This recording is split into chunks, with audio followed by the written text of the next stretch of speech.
There is some very interesting information that just came out. And I don't know if you've seen the headlines yet, but a lot of people are nervous. A lot of people are concerned. A lot of people are wondering, does this mean that doom is impending and we are moving in a bad direction? Are we about to enter into a recession? Yeah, I mean, it was interesting because I did see the headlines, and I was super happy that we're covering this.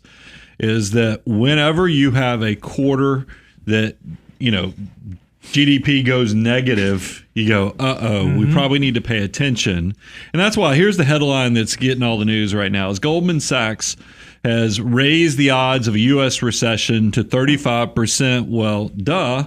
Yes, because the projection that just came out was that first quarter GDP is indeed going to go negative. Yeah, so one of the things I think that would be helpful is how do we define recession? Now, this, you may not know this, but this is a little nebulous. But generally speaking, the definition of a recession, or at least a common definition of a recession, is 2 consecutive quarters of negative GDP growth, meaning that the economy actually shrunk in value, did not increase over a quarter. So if the first quarter just turned out negative, does that mean if we have a second quarter of negative GDP growth that we're going to be in recession? Well, it's not always quite that easy. But the real question I think people are wondering, Brian, is does it matter? Is it important? Is it even a significant thing? Yeah, I mean, and that's what I kind of want to cut through the noise. We'll give you the numbers first just so everybody kind of knows we're on the same page.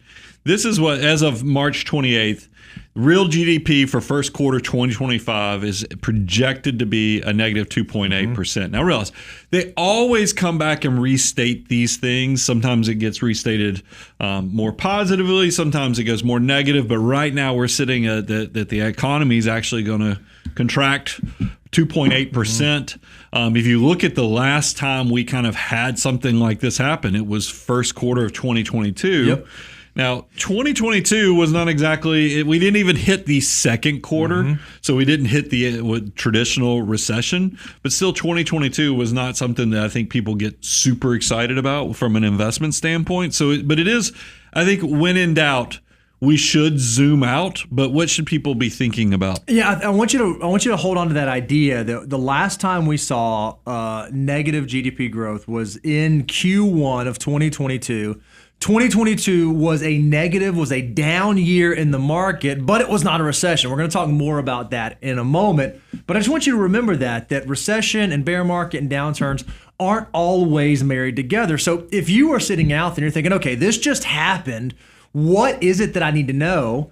Well, sell everything, right? That's right. Of course, obviously. No, of course not. That's the biggest April Fool's joke of all. Yeah. The number one thing that you need to know is that a recession does not necessarily mean poor market performance. And whenever we're faced with times like this, we always want to ask ourselves, okay, have we seen this before? Can we look at history to have any sort of insight into what could or could not happen? And you've seen this chart a ton. This actually shows all of the bear and bull markets from 1942 all the way out until 2024. And what you can see is it shows you how big the bear market was and how long it lasted, and how severe how big the bull market was and how long it lasted, how severe the bear market was, how long it lasted. And then it shows you where recessions took place, like at what parts and points of time were there recessions. What I really think is interesting when you look at this chart is that sometimes recessions happened while there was a bear market taking place, and sometimes recessions happened while there was still a bull market taking place. So just because you have 2 consecutive negative quarters of GDP growth does not necessarily mean the market's going to perform poorly just because of that. Well, and when I look at these charts and when you see the recession overlays on there, sometimes, I mean, there's nothing wrong with some pruning. I mean, and a lot of the analysts and economists that I follow have been calling, where the S&P and some of the valuation indicators that we were a little overheated. So I think it's okay to expect some volatility, to even have some pruning. But if you look at the overlay of where these recessions typically fall, it is, and a lot of times it's the launch pad for the next phase of a new bull market. That's right. So I don't always consider this. It is going to be bad if you are way outside of your skis. And that's probably the great time for us to kind of transition on what do you need to know, and even better yet, what do you need to do so that you don't get caught flat-footed? Because always, whenever I see indicators like GDP growth has gone negative, I'm always in it because the news media is going to try to scare you.